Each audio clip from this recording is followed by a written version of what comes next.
చేయి వేస్తాడు, మగసిరి కలిగి ప్రార్థిస్తాడు, నన్ను నా కుటుంబాన్ని ఫలింప చేసేలా చేస్తాడు.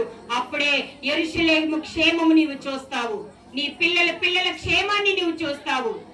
ఇశ్రాయేలు మీద సమాధానం ఉంటది. అయితే ఈ రెండు చేతులు ఎత్తిన వారు ఈ యొక్క బలహీనంగా ఉన్న ఈ బిడ్డల కొరకు ప్రార్థన చేయండి. యేసయ్యా వీరిని ఆశీర్వదించు అయా. ఈ సాతాను బంధకాలని రెండు చేతులు ఎత్తిన స్త్రీలంతా మిగిలిన స్త్రీ కొరకు ప్రార్థన చేయండి అయా.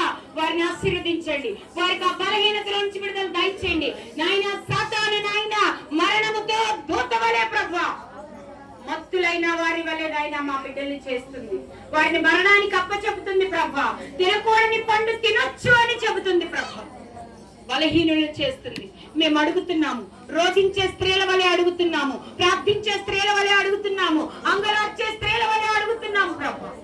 ఈ కుటుంబం నుంచి తండ్రుల కుమారులే కిరీటము అని నీవు అన్నావు ప్రభా. ఈ కుటుంబం నుంచి సేవకులు లేవనెత్తబడుదురు కాక, ప్రవక్తలు లేవనెత్తబడుదురు కాక, గొప్ప ఉద్యోగస్తులు లేవనెత్తబడుదురు కాక. ఈ కుటుంబము నాయన రక్షణ కేంద్రముగా మార్చబడును గాక. అల్ఫా ఒమేగా అయిన దేవా, ఈ కుటుంబాన్ని మీరు నడిపించండి.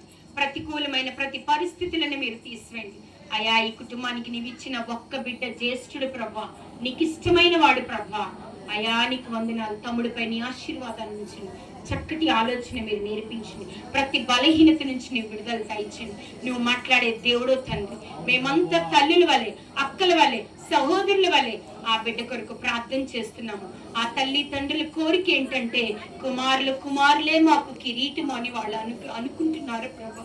ఆస్తులు కాదు, బిల్డింగ్లు కాదు, బంగారము కాదు, నా బిడ్డలే నీ కుమారులను నీవు చూచెదవు. వాళ్ళు చూస్తున్నారు, చూడాలి, చూస్తూ ఉండాలి.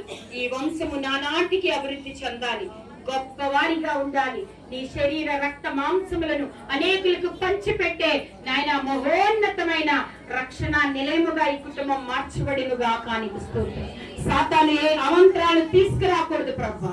కోల్పోయిన దానికంటే రెండంతల ఆశీర్వాదం మీరు పొందుదురుగా. కానీ స్తోత్రాలు చెల్లించుకుంటూ యేసు నామములో అడుగుతున్నాం తండ్రి.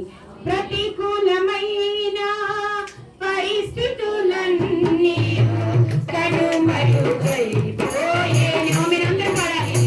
ప్రతికూలమైన పరిస్థితులన్నీ కనుమరుగైపోయేను.